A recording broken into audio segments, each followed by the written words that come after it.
जय श्री राम दोस्तों। तो आप सभी का एक बार फिर से स्वागत है हमारे इस नए व्लॉग में। तो हम पहुंच चुके हैं उत्तर प्रदेश के अपने क्षेत्र श्रावस्ती में।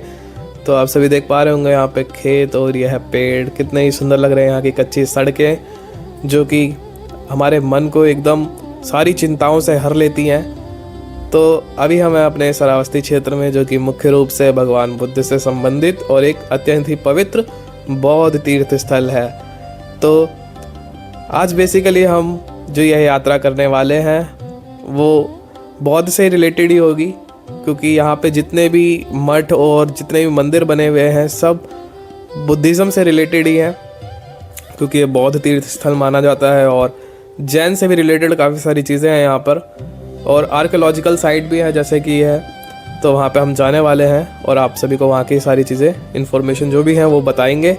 तो अभी हम हैं अपने टुक टुक में, और यहाँ पर मम्मी हमारी फ़ोन में बिज़ी हैं, कुछ सुन रही हैं आई थिंक, या फिर बात कर रही हैं। और यहाँ पर मेरे मामी का लड़का और उधर लड़की दोनों बिज़ी हैं इधर उधर देखने में। तो चलिए चलते हैं और आपको यहाँ के बारे में बताते हैं।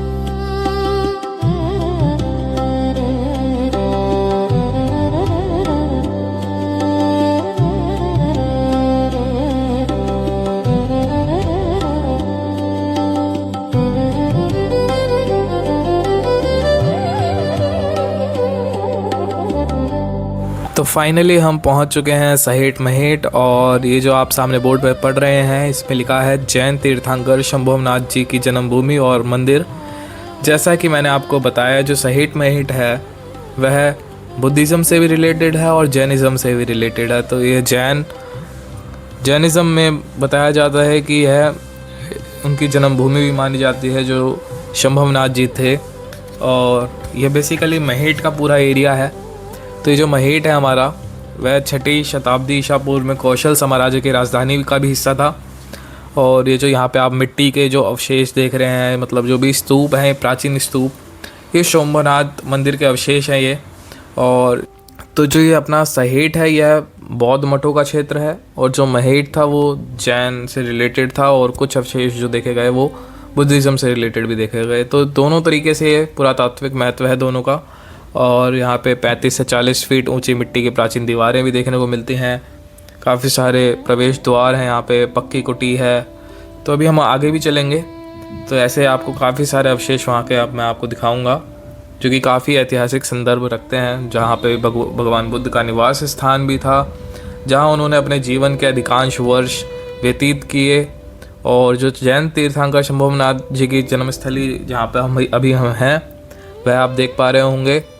और जो यहाँ के शासक थे बताते हैं कि कौशल नरेश प्रसेनजीत के समय यह एक समृद्ध व्यापारिक केंद्र था। और एक और महत्वपूर्ण बात कि यहाँ पे कोई कलाकृतियाँ इसलिए नहीं दिखाई दे रही हैं क्योंकि यहाँ पे जो भी खुदाई के दौरान जो भी अवशेष और कलाकृतियाँ मिली वह लखनऊ और मथुरा के म्यूज़ियम में सुरक्षित रूप से रख दी गई हैं। तो अभी यहाँ पे जो भी हैं वो सिर्फ ढांचे यहाँ पर एक तरीके से हैं। तो चलिए चलते हैं अपने नेक्स्ट डेस्टिनेशन की तरफ, और आपको दिखाते हैं वहाँ के बारे में भी कि वहाँ की क्या जानकारियाँ हैं वो भी आपको हम देते हैं।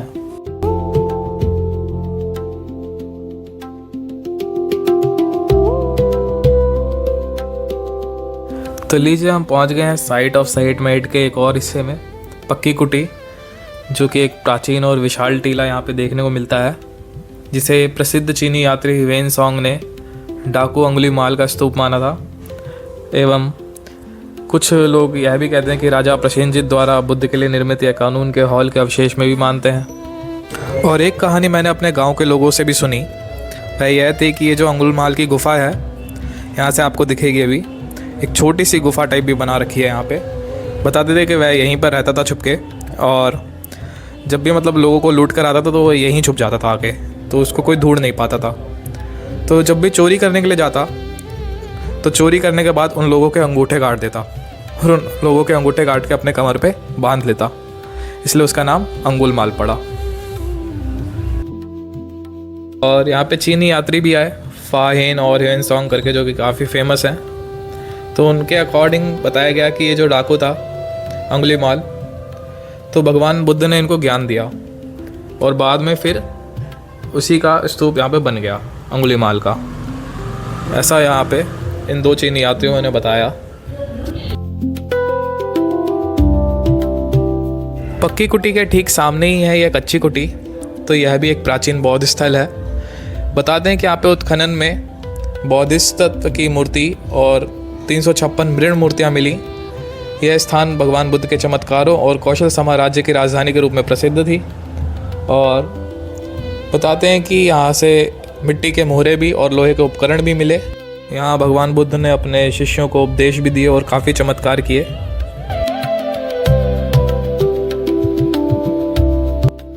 तो इस वीडियो में बस इतना ही। तो आपको कैसी लगी है वीडियो कमेंट करके ज़रूर बताइएगा। लाइक करना ना भूलें और सब्सक्राइब करना भी। तो मिलते हैं नेक्स्ट वीडियो में एक अमेजिंग सी वीडियो के साथ। तो बाय बाय।